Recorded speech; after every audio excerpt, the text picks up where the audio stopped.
નમસ્કાર મિત્રો, વિડીયોમાં તમારું સ્વાગત છે। કર્મચારીઓના કૌભાંડના કારણે ગુજરાતની સૌથી જૂની સહકારી બેંક બંધ થઈ છે। ડભોઈથી સૌથી જૂની બેંક કર્મચારીઓએ બેંકનું જ કરી નાખ્યું, જેથી બેંક ફડચામાં જતા 5 બ્રાન્ચના તાળા લાગ્યા છે। વડોદરા પાસે ડભોઈમાં આવેલ મહાલક્ષ્મી બેંકની માન્યતા આરબીઆઈએ રદ કરી છે। જી હા મિત્રો, અત્યારે હાલ મોટા સમાચાર સામે આવી રહ્યા છે।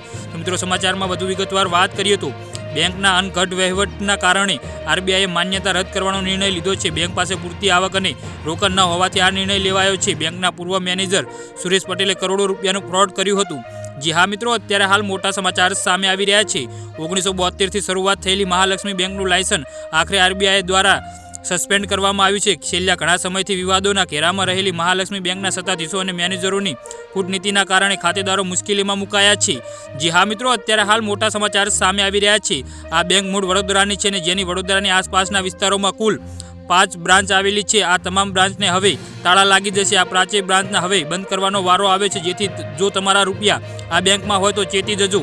આ સમાચારથી ખાતેદારોના જીવ તાળવે ચોટ્યા છે। જી હા મિત્રો, તો આના વિશે તમારું શું કહેવું છે તો નીચે મારી કોમેન્ટ બોક્સમાં જરૂરથી જણાવજો અને અમારી યુટ્યુબ ચેનલને સબસ્ક્રાઇબ કરવાનું ના ભૂલતા। ધન્યવાદ।